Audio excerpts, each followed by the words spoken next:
Hi friends, welcome back to Bhoomika Bharath Kannada blogs. ಎಲ್ಲರೂ ಹೇಗಿದ್ದೀರಾ? ಚೆನ್ನಾಗಿದ್ದೀರಾ ಅಂದ್ಕೊಳ್ತೀನಿ. ನಾನು ಕೂಡ ಚೆನ್ನಾಗಿದ್ದೀನಿ.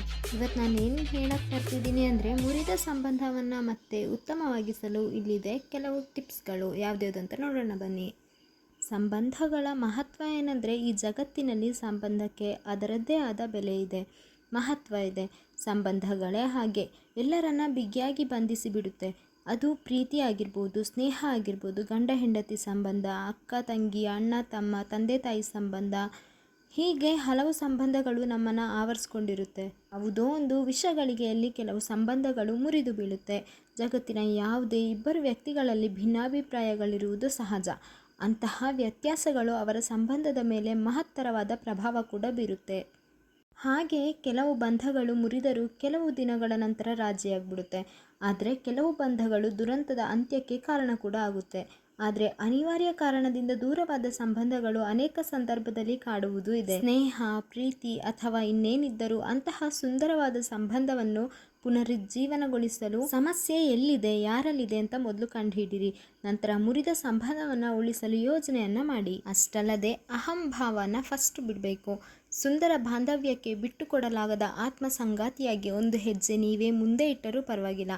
ಯಾರಾದರೂ ಒಬ್ಬರು ಅಹಂ ಬಿಟ್ಟು ಪ್ರಯತ್ನಿಸಲೇಬೇಕು. ಅಹಂ ಕೂಡ ಸಂಬಂಧವನ್ನು ಒಂದಾಗಿಸಲು ಅಡ್ಡಿಯಾಗುತ್ತದೆ ಅಂತ ಕೂಡ ಮರಿಬಾರ್ದು. ಸುಂದರವಾದ ಸಂಬಂಧ ಗಟ್ಟಿಯಾಗಕ್ಕೆ ಇನ್ನೊಬ್ಬರು ಮುಂದೆ ಬರಲೇಬೇಕು. ಅವರೇ ನಿಮ್ಮ ಬಳಿ ಬರಬೇಕು ಅಂತ ಯಾವತ್ತೂ ಕಾಯಬೇಡಿ. ನೀವೇ ಒಂದು ಹೆಜ್ಜೆ ಮುಂದೆ ಹೋಗಿ ನಿಮ್ಮ ಸಂಬಂಧನ ಉಳಿಸಿಕೊಳ್ಳೋಕ್ಕೆ ಒಂದು ಸಣ್ಣ ಪ್ರಯತ್ನ ಕೂಡ ನಿಮ್ಮ ಕಡೆಯಿಂದ ಮಾಡಬೇಕಾಗುತ್ತೆ. ಹಾಗೆ ಅವರಲ್ಲಿ ಏನಾದರೂ ತಪ್ಪಾಗಿದ್ದರೆ ನಮ್ಮ ಕಡೆಯಿಂದ ಒಂದು ಕ್ಷಮೆ ಇರಲೇಬೇಕು.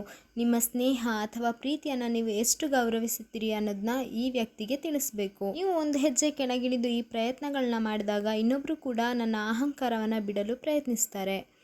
ಘಟನೆಯಲ್ಲಿ ನಿಮ್ಮ ತಪ್ಪಾಗಿದ್ರೆ ಕ್ಷಮೆ ಯಾಚಿಸಲು ಹಿಂದೆ ಮುಂದೆ ಕೂಡ ನೋಡಬೇಡಿ. ನಡೆದಿರೋ ಘಟನೆ ಕೂಡ ಅರ್ಥ ಮಾಡಿಸ್ಬೇಕಾಗುತ್ತೆ. ಇನ್ನೊಬ್ಬರು ತಪ್ಪಾಗಿ ಭಾವಿಸಿದರೆ ಅವರು ಅರ್ಥ ಮಾಡಿಕೊಳ್ಳುವ ರೀತಿಯಲ್ಲಿ ಅದನ್ನು ವಿವರಿಸಲು ಪ್ರಯತ್ನ ಪಡಬೇಕು.